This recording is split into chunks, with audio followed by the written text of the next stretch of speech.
আজ সুপ্রিম কোর্টে আরজিকর মামলার হাই ভোল্টেজ শুনানি রয়েছে। বিচারের দাবিতে তীব্রতর হচ্ছে আন্দোলন। কি রিপোর্ট দেবে সিবিআই, শুনানির দিকে তাকিয়ে রয়েছে গোটা দেশ। আজ সুপ্রিম কোর্টে আরজিকর মামলার শুনানি রয়েছে এবং এই শুনানির দিকে যেরকম গোটা দেশ তাকিয়ে রয়েছে। গতকাল আমরা দেখেছিলাম যে রাত দখলের যে কর্মসূচি নেওয়া হয়েছিল এবং আজ ভোরেও বেশ কিছু জায়গায় জেলার বিভিন্ন প্রান্তে কর্মসূচি নেওয়া হয়েছিল মহিলাদের তরফে। আরজিকরের যে ঘটনা, সেই ঘটনার প্রায় 1 মাস হতে চলল, এখনো পর্যন্ত এই রহস্যের জট কাটেনি। আর বিচারের দাবিতে নির্যাতিতার পরিবারও গতকাল আমরা দেখেছিলাম রাজপথে নেমেছে। সুপ্রিম কোর্টে আজ দ্বিতীয়বার শুনানি রয়েছে। অন্যদিকে রাজ্যের তরফে যেরকম সুপ্রিম কোর্টে স্ট্যাটাস রিপোর্ট জমা দেওয়া হবে, পাশাপাশি সিবিআই এর তরফেও কিন্তু স্ট্যাটাস রিপোর্ট জমা দেওয়া হবে। পরবর্তীতে শীর্ষ আদালতের যে শুনানি, সেই শুনানির ঠিক কি কি বিষয়ে উঠে আসে, আদালতের তরফে কি বলা হয়, কি পর্যবেক্ষণ থাকে, সেদিকে নজর রয়েছে গোটা দেশের। আজ সুপ্রিম কোর্টে আরজিকর মামলার হাই ভোল্টেজ শুনানি, বিচারের দাবিতে তীব্রতর হচ্ছে আন্দোলন। পীযূষ কান্তি নাগ আমাদের প্রতিনিধি রয়েছেন ফোন লাইনে। পীযূষ কান্তি, আজ মামলার দ্বিতীয়বারের শুনানি রয়েছে। কি কি বিষয় আজ উঠতে পারে সিবিআইয়ের তরফে, শীর্ষ আদালতে কি কি বিষয় তোলা হতে পারে? দেখো, সিবিআই পক্ষ থেকে নির্দেশ যে তদন্তের অগ্রগতি সংক্রান্ত রিপোর্ট, সেই রিপোর্টটি কিন্তু জমা করবে সুপ্রিম কোর্টে। সেই রিপোর্টে এখন যেটা মনে করা হচ্ছে যে সুপ্রিম কোর্ট যেটা দেখতে চাইছে যে এই অভয়ার মৃত্যুর ঘটনার সঙ্গে কোনো লিঙ্ক বা কোনো সূত্র খুঁজে পেল কিনা, শুধুমাত্র একজনকে এই ঘটনার জন্য দোষী না, এর পেছনে আরো অনেকেরা রয়েছে। এছাড়াও তুমি জানো যে সন্দীপ ঘোষকে গ্রেপ্তার করা হয়েছিল আর্থিক তছরূপের ঘটনা এবং সেখান বরাত পাইয়ে যাওয়ার ঘটনা, এবং সেই ঘটনার সঙ্গে এই অভয়ার মৃত্যুর সঙ্গে কোনো যোগসূত্র রয়েছে কিনা, সেই বিষয়টিও কিন্তু সুপ্রিম আদালত দেখতে চায়। এবং সেই ব্যক্তিতে যে সিবিআই যে তাদের তদন্তের অগ্রগতি সংক্রান্ত রিপোর্টে তা উল্লেখ করেছে কিনা, তা কিন্তু বিশেষভাবে গুরুত্ব পাবে। অর্থাৎ সিবিআই এর রিপোর্টের উপর কিন্তু আদালত তার পরবর্তী সিদ্ধান্ত গ্রহণ করবে। এছাড়াও তুমি জানো যে কলকাতা হাইকোর্ট এবং সুপ্রিম কোর্ট পূর্বেই এই রাজ্যে পুলিশের ভূমিকা নিয়ে ভার প্রশ্ন তুলেছেন, এবং যে আন্দোলন হচ্ছে সেই আন্দোলনের ক্ষেত্রেও কিন্তু দেখা যাচ্ছে পুলিশের ভূমিকা নিয়ে আন্দোলনকারীরা পুজো। অর্থাৎ রাজ্যের পক্ষ থেকে যে ভাঙচুরের ঘটনা এবং প্রবন্ধপটের ঘটনার ভিত্তিতে যে রিপোর্ট জমা করার কথা আজকে রয়েছে, সেই রিপোর্টে কি উল্লেখ থাকে সেটাও কিন্তু বিশেষভাবে গুরুত্ব পাবে সুপ্রিম কোর্টের কাছে। অর্থাৎ এই দুটি রিপোর্টের উপর ভিত্তি করেই কিন্তু সুপ্রিম কোর্টে প্রধান বিচারপতি ওয়াই.এস. চন্দ্রচূড়ের নেতৃত্বে 3 সদস্যের বেশ কিন্তু তার পরবর্তী সিদ্ধান্ত গ্রহণ করবে।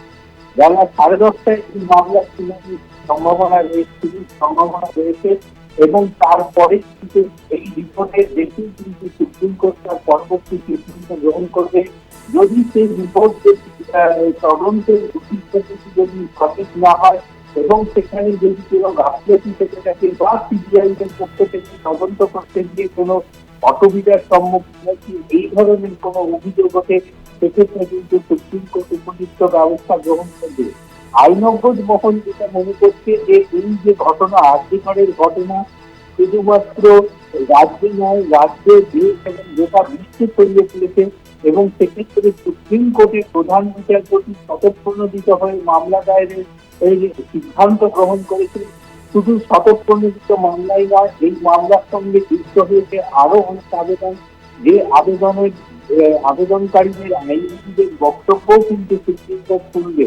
অর্থাৎ সুপ্রিম কোর্টের আজকের ভূমিকা যেটি রিপোর্টকে খতিয়ে দেখা এবং তার পরিপ্রেক্ষিতে আবেদনকারীদের আবেদনের যে সওয়াল, সেই সওয়াল এই তিনটিকে তাতে করেই কিন্তু আজকে সুপ্রিম কোর্ট তার পরবর্তী সিদ্ধান্ত গ্রহণ করবে। তবে সন্দীপ ঘোষের বিষয়ে কিন্তু সুপ্রিম কোর্টে আর কোনো আলোচনার সম্ভাবনা আছে বলে মনে করছে না আইনজীবী মহল।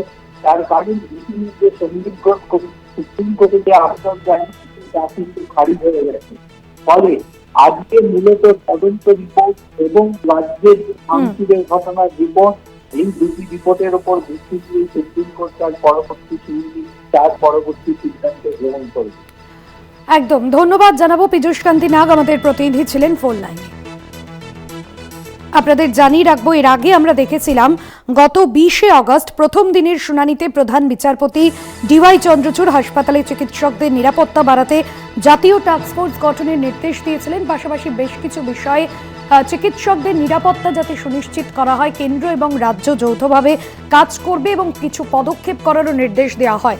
অন্যদিকে শীর্ষ আদালতের নির্দেশেই আরজিকর হাসপাতালে সিআইএসএফ মোতায়েনের নির্দেশ দেওয়া হয়। গত সপ্তাহে আমরা দেখেছিলাম যে সিআইএসএফ মোতায়েন নিয়ে রাজ্য সরকারের বিরুদ্ধে অসহযোগিতার অভিযোগ তুলে আদালত অবমাননার প্রক্রিয়া শুরু করার দাবিও তুলেছিল কেন্দ্রীয় স্বরাষ্ট্র মন্ত্রক।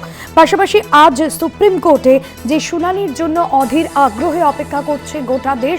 গতকালও আমরা দেখেছিলাম নানান জায়গায় প্রতিবাদ কর্মসূচি যেরকম নেওয়া হয়েছিল, মহিলাদের রাত দখল কর্মসূচি, সেখানে শুধুমাত্র মহিলারা নন, নাগরিক সমাজের প্রত্যেকজন প্রতিনিধি এবং প্রত্যেকজন মানুষ তারা উপস্থিত ছিলেন। শহরের বিভিন্ন প্রান্তে প্রতিবাদের স্বর জোরালো হয়েছে, রাজপথে নেমেছিলেন নির্যাতিতার পরিবার। এবং আজকের যে শুনানি রয়েছে সেই শুনানির দিকে যেরকম নজর থাকবে, পাশাপাশি কি কি বিষয়ে সিবিআইয়ের তরফে মুখবন্ধ খামে পেশ করা হয় সুপ্রিম কোর্টে, নাকি সবটাই সিবিআইয়ের তরফে সামনে আনা হবে, এই বিষয়গুলো কিন্তু নজরে থাকবে। অন্যদিকে এর আগের যে শুনানি অর্থাৎ প্রথমবারের শুনানি গত 20শে আগস্টের শুনানিতে এই গোটা ঘটনায়, আরজিকরের গোটা ঘটনায় কিন্তু রাজ্য পুলিশের একটা ভূমিকা নিয়ে বড়সড় প্রশ্ন উঠেছিল। শুধুমাত্র আরজিকরের ঘটনা নয়, এরপর আমরা দেখেছিলাম যে গত 14ই আগস্ট রাতে অর্থাৎ যেখানে মহিলাদের রাত দখল কর্মসূচি, সেই দিন আরজিকরে যে দুষ্কৃতীদের তাণ্ডব দেখা যায় সেখানে নিরাপত্তা নিয়েও কিন্তু আরজিকরে হাসপাতালের নিরাপত্তা নিয়েও প্রশ্ন তোলা হয়েছিল শীর্ষ আদালতের তরফে। এবং সেই সময় আরজিকরে এত বড় একটা ঘটনা ঘটে যাওয়ার পরেও রাজ্য পুলিশের ভূমিকা ঠিক কী ছিল, 14ই আগস্টের যে ঘটনা সেই বিষয় নিয়েও কিন্তু প্রশ্ন তোলা হয়েছিল। আজ কি কি বিষয় তোলা হবে সুপ্রিম কোর্টে সেদিকে অবশ্যই নজর থাকবে। পাশাপাশি কলকাতা পুলিশ আমরা দেখেছিলাম একজনকে গ্রেফতার করেছিল, সঞ্জয় রায়, আর কারো নাম কি এখনো পর্যন্ত সিবিআই সামনে আনতে পেরেছে, কি কি বিষয় সিবিআই পেশ করে সেদিকেও নজর থাকবে আজকের শুনানিতে।